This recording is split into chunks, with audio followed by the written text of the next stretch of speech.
Adult Beginner 1, Part 2. Nova Scotia had been wrong from the start, and they should have turned back earlier. It rained for a week, 7 solid days and nights. The wipers got stuck at their highest setting, and even when the sun came out, they kept banging back and forth like a pair of deranged metronomes.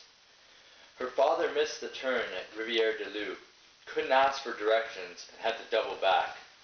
Nothing was where it was supposed to be. The blue-nosed schooner from the Dime was out on tour, and a lazy-looking moose nearly killed them when it wandered out of the fog on the Cabot Trail.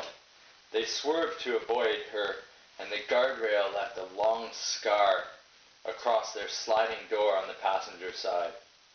Stace broke a tooth at the fortress of Louisbourg, biting into an unbuttered chunk of old-fashioned, historically accurate bread that looked like a cannonball baked in a dusty forge. They drank only Pepsi and ate nothing but blonde, deep-fried morsels of indistinguishable seafood served in fake woven baskets with red and white checkered wax paper and little plastic cups of pale green coleslaw served on the side. When the rain finally gave up, the air still felt damp and cold. Her mother saw an opening in that first patch of sunlight. "This is it," she said. "Today we are going swimming. Come on. At least once before we go back. I want Stacy to feel what it's like, the real ocean." Her father tried to shut it down. "I don't know," he said. "Look at it." Across the road, the water steamed in steady and gray and metallic, like an assembly line churning through its rotations. Before they broke, the waves rose up 3 or 4 feet, not big, but jagged-looking and ugly. You could see chunks of debris and streaks of roiled-up seaweed in their faces like lines of graffiti scrawled on broken concrete walls. "I think we better leave it alone this time," he said. "Nothing we can do." He had a cold coming on. Stacy could see red veins cracking in the corner of his eyes. "Maybe we can lay low today, go for a walk, pick some shells, take some pictures, get something good to eat. We'll book real lessons when we get back." "No," her mother said, pushing it all the way through. "When are we going to get the chance again? A girl can't go through life being afraid of a little cold water." He didn't have the strength. "Whatever you want," he said, and he held up both his hands so she could see all 10 of his fingers. "But this one is all yours. I'm not going in." The beach made Stace think of a city park during a garbage strike. To find a spot for their towels, they stepped through a jumble of sharp rocks, faded blue bottles of fabric softener, and shredded styrofoam buoys. There were a couple broken lobster traps with short brown nails sticking out through the lathe, and some larger irregular-shaped logs, even whole trees, bleached a petrified white, like the leftover bones of a rotted sea monster. Long, unfollowable lines of yellow rope wove in and out of the boulders, and there were dozens of smashed Alexander Keith's beer bottles scattered around a fire pit. At the far corner of the beach, at the base of the cliff, Stace found a kid's inflatable raft with paddles and oarlocks and everything. It was a faded pink and yellow color, and there was a picture of a surfing Barbie on the punctured plastic floor. When Stace put her foot in the ocean for the first time, the water came on hot, scorching hot, and not cold at all. It seemed to pour itself into the space where her ankle met her shin, and it felt like a metal crowbar had been jammed into her weakest soft spot and was trying to pry her open. Her father came to watch, but he wore his jeans and a heavy sweatshirt as a sign of protest. He sat on an overturned milk crate and opened his book. "I'm here as a witness," he told them. "You wouldn't catch me dead in there." It was hopeless. 3 minutes in needed 20 minutes out. 5 minutes required half an hour. Between trips, they wrapped themselves in layers of summer-colored towels, hopped on the spot, and took turns drinking hot chocolate from a thermos. They never went in past their hips. Below the surface, the beach sloped away from the shore at a sharp angle, and after 5 or 6 steps dropped away completely. "You need to relax," her mother repeated. She squeezed her hands too hard against Stace's cheeks and spit instructions into her bluing ear. "Belly up," she said. "Belly up. Lean all the way back. Look at the sky. Look at the sky." There was no chance. The cold came all the way through, making it impossible to sense anything else, and whenever Stace felt even the beginning of a fragile balance, a new wave would barge through and wash out her best efforts. The terrible salt water went fiery up her nose, into her eyes, and down her throat. When she rolled onto her front, she put her hands on her mother's shoulders and tried to blow bubbles and kick. "Great, great," her mother said. "That's the way, you're doing well." It happened maybe a minute before, they would have given up on their own. The big wave, the one that did it, seemed sent on purpose. An extra pulse of energy whipped into the sheet of water 100 miles offshore and timed exactly for this task, triple the size of the ones immediately before and after. Her mother faced the shore and Stace was on her back again, looking up and hoping this would be the last time. The wall of water came into her vision, looming over her mother's shoulder like an old-style gangster thug sifting out of the crowd in a gray trench coat with the brim of his fedora pulled down low. He was so thick and so wide, he blocked out the sky. He shoved her mother forward, head first into the sand before grabbing the girl and carrying her off in the opposite direction. Stace felt each one of her mother's fingers releasing from around her head before the water spun her sideways and drew her away. She tried to thrash against the current and get her head back to the surface, but in the gritty mess she lost all sense of direction and couldn't tell if she was moving up or down. They called this an undertow. That was the word to describe what was happening.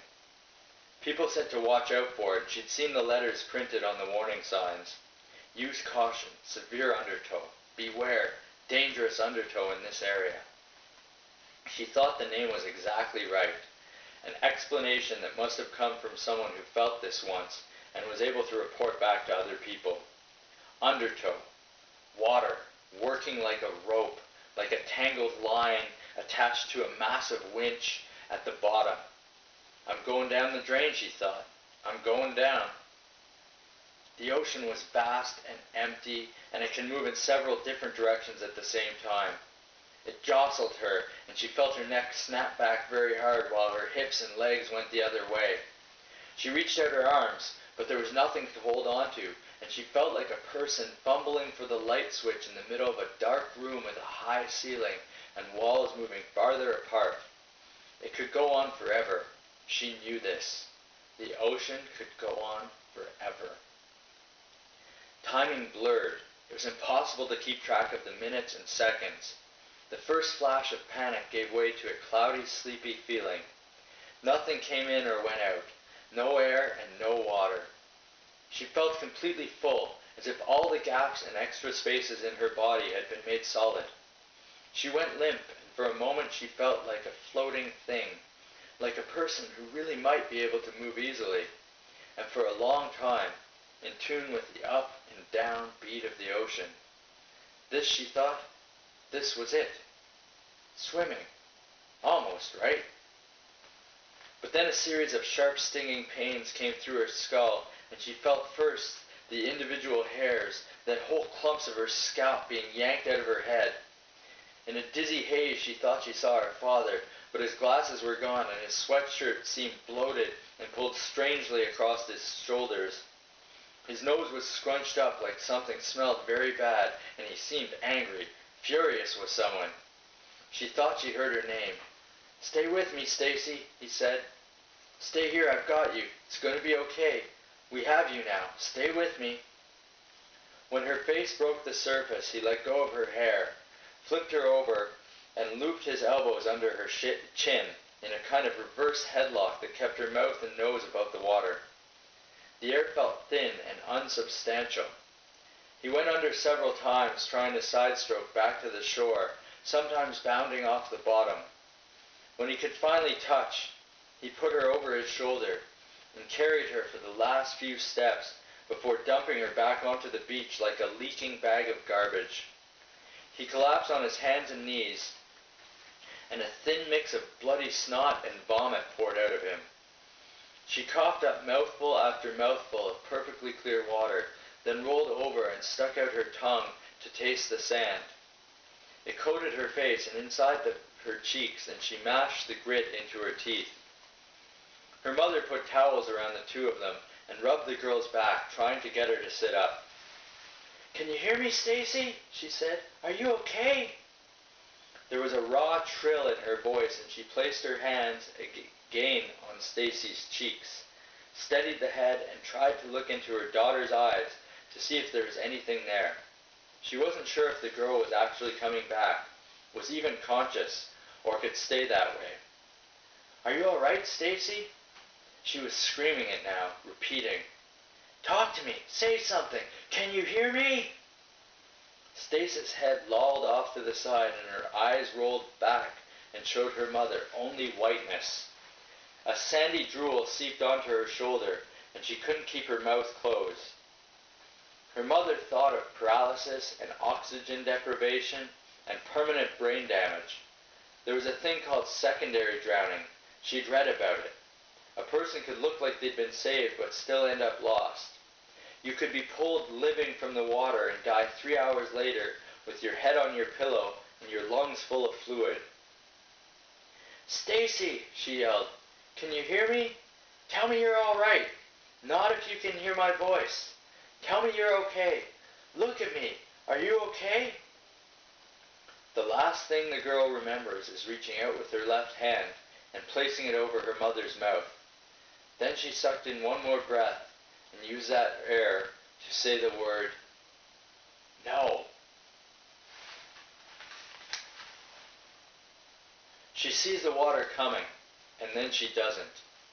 The river rolls in and out of her vision as she falls. She is halfway around on her side when she hits, and the surface stinks hot against her skin like an open palm slap, extending from her cheek all the way down to her left pinky toe. Spread out across the top, the impact knocks the wind out of her, and for a second, while everything is distorted, she thinks maybe she has ruptured an eardrum and tastes a trace of blood spilling into her mouth. The fall is so awkward she barely sinks and instead burps back to the surface. She pulls in one clear gulp of air, and though she can't feel anything, not the temperature of the water or the air, she knows she is nearly perfectly unhurt. She forces her mind all the way down her arms and legs, makes her fingers and toes wiggle on command. She concentrates and tries to look below, but the dark and the silt obscure everything beyond her knees. When she extends her big toe and tries to feel around with her feet, she registers only an emptiness that might continue all the way down to the bottom, or might end in a wall of metal 6 inches farther down. As far as she can tell, the only hardness is the water itself, and there is nothing else, no trap waiting underneath. She looks up at the hotel bedrooms, shakes her head, and wonders if some insomniac business travelers or romantic couples caught a glimpse as she plummeted past their windows. The water really does taste like nothing, and for a moment, as a warm, exalted sense of relief washes all the way through her system, the current seems to be pushing her back to the side, back to the pilings, and guiding her over to the good climbing spot out where there's 2 solid footholds and a bit of rope hanging down. Her ears are still foggy, so she doesn't hear, doesn't respond to the worried calls from above. The mist casts a shadow over everything. They can't see her, and she can't see them. She is almost all the way back, almost out, the rope nearly in her hand, when she looks up at the M-shaped string of white lights hanging on the Ambassador Bridge like understated Christmas decorations. There is a faded image of the old Boblo boat, the Mississippi Paddler, painted on the side of the warehouse, and permanent fires burning on Zug Island. The smokestacks leak unnatural combinations of purple and gray and almost pink. She thinks about that man, the guy who jumped off the bridge several years ago in a failed suicide attempt. It was in the papers for weeks, but it took a long time before the real story, the scandal, came out. They said he tried to kill himself but accidentally survived. That was the official version. Other people believed it was faked from the beginning. Even though dozens of witnesses had seen him jump, they still thought there had to be a trick behind it, some David Copperfield illusion. Before tonight, Stace had never given 1 second of her time to this guy or his story. He was less than a fragment, a particle floating in her memory, one of the million unconnected facts you hear about and can't forget. Before tonight, she didn't know what to believe. Now, though, everything seems different and there is no confusion. She knows the fall could not have been planned or staged. Not from the bridge. Look at it. Not from that height. You couldn't try to survive something like that. You just lived through it. A fluke occurrence. It must have been strange. He'd have been hurt for sure. Broken bones, internal bleeding, and the rest. But it must have been shocking to be awake and completely aware of what was happening. The guy on the bridge, he wanted everything to stop when he reached the river. He was hoping to hit on a real ending. But then, surprise, surprise, all these new choices, the nasty ones, showed up only after he found himself floating on his back and he could still breathe and still see out through his eyes. That's probably when it came to him, she thinks, while he was moving in the current and looking at the sky. Police on both sides of the border looked for his body for weeks. They dredged the river and sent dogs sniffing along the shore. When nothing turned up, the family believed he was lost for good. There was a funeral and a little insurance money. They went on and lived without him for years, building up entirely new versions of themselves. The kids moved away and the wife met somebody else. Then the postcards started to arrive from some messed up version of heaven. Miami, maybe, or the Magic Kingdom. The handwriting was unmistakable and the postmarks were recent. He wrote about how much he missed them and loved them very much. He said he didn't want them to worry anymore. Stace brings her arm out of the water, circles it through the air, and cuts back in. It feels almost like the beginning, and she is surprised by the relaxed, instinctive slice of her hand moving through. Her body can do something it couldn't do before. She looks at her fingers, barely visible beneath the surface, and has to remind herself of what is happening. She is swimming at night by herself in the Detroit River. On the other side, the windows and elevators of the Renaissance Center shine like a downtown lighthouse only a mile away. In the pure terms of distance, it is not that far, 1 mile. In the pool, the whole expanse would be cut into 64 equal lengths, and she does that almost every other day. If she really wanted to, Stace could swim to America, all the way to the Hart Plaza. She could pull herself out, climb over the little fence, walk into the middle of the city, and stand there in her dripping bathing suit, right in the front of the statue of Joe Louis's big hanging fist.